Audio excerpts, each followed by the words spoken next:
नमस्कार दोस्तों, अद्भुत रहस्य चैनल के इस नए एपिसोड में आप सभी का स्वागत करता हूं।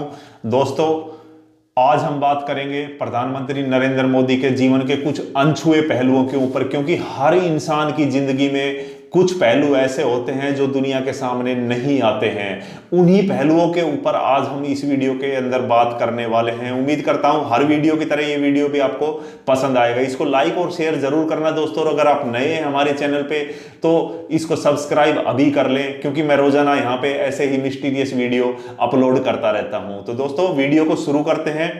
प्रधानमंत्री नरेंद्र मोदी को पूरी दुनिया जानती है, पूरी दुनिया सलाम करती है। क्यों? क्योंकि उन्होंने काम ही कुछ ऐसे किए हैं। भारत को योग गुरु कहा जाता है, लेकिन असल में भारत को योग गुरु की पदवी जो है दिलवाई नरेंद्र मोदी ने, क्योंकि इन्होंने योग दिवस जो होता है उसको इंटरनेशनल स्टेज जो होती है उसके ऊपर लागू करके ये साबित कर दिया कि भारत वाकई में ही योग गुरु है।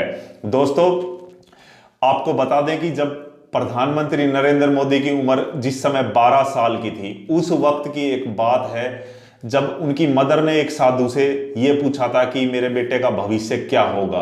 क्योंकि उस वक्त जब उनकी उम्र 12 साल थी, उस वक्त जो है लोग ऐसी चीज़ों में विश्वास ज़्यादा करते थे, साधु वगैरह में, क्योंकि साइंस और टेक्नोलॉजी इतना आगे नहीं बढ़ी थी उस वक्त। तो उनकी मदर ने जो है उनसे पूछा कि भाई मेरा बेटा आगे जाके अब क्या बनेगा। तो उन्होंने उसी वक्त उनकी मदर को बताया था कि आपका बेटे के जो हस्तरेखाएं हैं या कुंडली जो कहती है उसके अंदर या तो राजा बनने के योग हैं या फिर शंकराचार्य जैसा कोई बड़ा साधु संत बनने के योग हैं। ये उसी वक्त क्लियर कर दिया था। अब प्रधानमंत्री नरेंद्र मोदी की 12-13 साल की उम्र के अंदर जो है वहां शादी हो जाती है, और शादी के कुछ साल बाद तक उनका गौना नहीं होता है। गौना क्या होता है मैं आपको बता दूं कि पहले क्या होता था, जब शादी हो जाती थी उसके बाद जो है पत्नी को वहीं उसके मायके में ही रहने देते थे, अपने घर नहीं लेके आते थे। उसके बाद अपनी गुंजाइश के हिसाब से साल में, 2 साल में, 5 साल में, 10 साल में, 6 महीने में एक बार दोबारा से एक रस्म निभाई जाती थी। उस रस्म के तहत दूल्हा जो है वहां लड़की के यहाँ पे जाता था और वहां से अपनी पत्नी को विदा करके अपने घर लेके आता था, तो उसको गौना बोलते थे। तो शादी के जब 2-3 साल बीत जाते हैं तो उनके घर वाले मोदी जी को कहते हैं कि भाई अब तुम्हारे गौने की बात चल रही है और अब तुम्हारा गौना करवा के ले आते हैं। तो सब रिश्तेदारों की तरफ से और सारे जो फैमिली मेंबर थे सबकी तरफ से एक प्रेशर सा उनकी तरफ बढ़ने लगा, लेकिन उनकी रुचि जो है वो शादी जैसे बंधन में बंधने की उस वक्त नहीं थी, क्योंकि जब शादी हुई तब वो छोटे थे और प्रेशर के कारण उन्होंने शादी कर ली थी। अब क्या होता है कि एक दिन रात को अचानक से घर छोड़ के वहां से निकल लेते हैं, गौना नहीं करवाते हैं और निकल के सीधे चले जाते हैं हिमालय में। वहां 2 साल तक समय बिताते हैं एक साधु की तरह, आश्रम में, कभी इस आश्रम में कभी उस आश्रम में, इधर से उधर भटकते। तो वहां पे इनको एक साधु जो है सदानंद करके वो मिलते हैं, उनसे इनकी भेंट होती है। तो वो साधु इनसे पूछते हैं कि भाई तुम अभी बच्चे हो, ठीक है, 14-15 साल तुम्हारी उम्र है और तुम यहाँ जंगल में अभी क्या कर रहे हो यहाँ पे। तो इनका जवाब था कि मुझे ईश्वर की प्राप्ति करनी है, मुझे ईश्वर चाहिए। तो उस साधु ने कहा था कि भाई ऐसा है, अभी तुम्हारी इतनी उम्र नहीं है कि तुम यहाँ पे जंगलों के अंदर, कंदराओं के अंदर, गुफाओं के अंदर भटकते फिरो, ठीक है। अगर ईश्वर की प्राप्ति चाहिए तो तुम समाज सेवा कर सकते हो, जाओ समाज सेवा करो, और उस समाज सेवा के रास्ते पे अगर सही चलोगे तो तुम्हें वहीं पे ईश्वर की प्राप्ति हो जाएगी।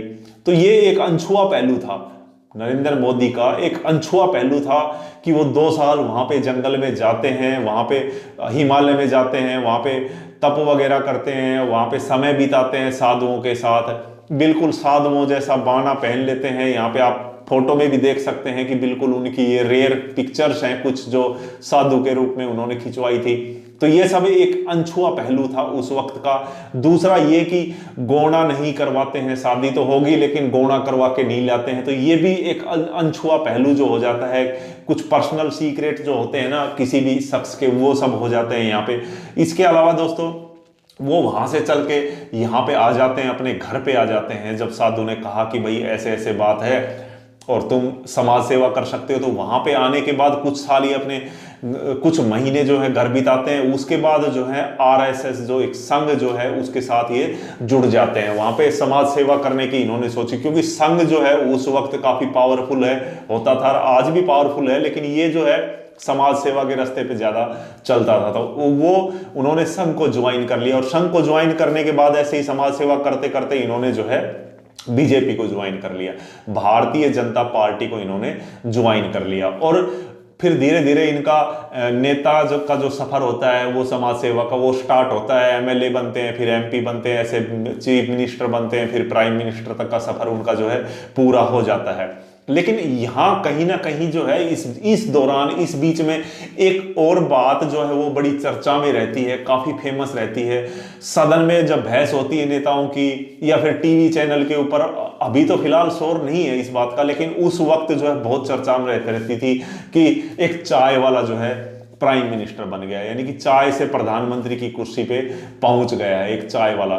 तो ये चाय वाला जो पहलू है ना, ये जब 12 साल की उनकी उम्र थी, शादी होने से पहले जो इनके पिता की जो है चाय की दुकान थी, ये वहां पे अपने पिता के दुकान के ऊपर जो है मदद करते थे। अब जैसे चाय के कुछ ऑर्डर आते हैं, आपने भी देखा होगा चाय की दुकान पे, अब चाय की दुकान यहाँ पे है, लेकिन वो चाय वाला अपने उस टोकरे में चाय के कप रख के दूर दूर जाके सप्लाई करके आता है भाई, 50 मीटर 100 मीटर की दूरी पे जाके वो चाय सप्लाई करता है। ऐसे ही क्या था कि उसका फादर वहां दुकान पे चाय बनाता और ये सहायता करने के लिए, हेल्प करने के लिए उसके पास रहता था। मोदी जी जो है वहां रहते थे, तो ये उस चाय को फिर सप्लाई कर देते थे। फिर वो चाहे रेलवे स्टेशन पे चाय देनी हो या उसके आजू बाजू में किसी को भी चाय देनी हो, तो ये वहां पे सप्लाई कर देते थे।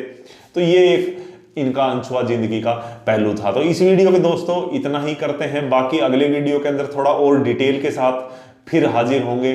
और इस वीडियो में जो भी जानकारी है दोस्तों, मैं आपको पहले क्लियर कर देता हूं कि ये सब जो है ना, इंटरनेट किताबों के अंदर जो भी सामग्री उपलब्ध है उसके आधार पे ये सारा वीडियो मैंने यहाँ पे बनाया गया है। 1-2 दिन मैंने इसके बारे में जानकारी ली है डिटेल के अंदर कि कहाँ पे क्या क्या था वो सब, और उसके आधार पे ये वीडियो बनाया गया है। तो आप सभी से मेरा अनुरोध है कि आप अपने विवेक से काम लें, अनाप शनाप कमेंट करके मतलब अपना भी वक्त जाया करें और मेरा भी वक्त जाया करें। तो अगर ये जानकारी आपको जरा सी अच्छी लगी हो दोस्तों, इस वीडियो को लाइक और शेयर जरूर करना। और ऐसे ही इंटरटेनमेंट जो भरपूर होते हैं इंटरटेनमेंट से, और ऐसे ही मिस्टीरियस वीडियो जो है हमारे चैनल पर रोजाना देखने के लिए इस चैनल को अभी सब्सक्राइब कर लें। अगले वीडियो में दोस्तों फिर मिलते हैं, तब तक के लिए अपना ख्याल रखिएगा। जय हिंद, जय भारत।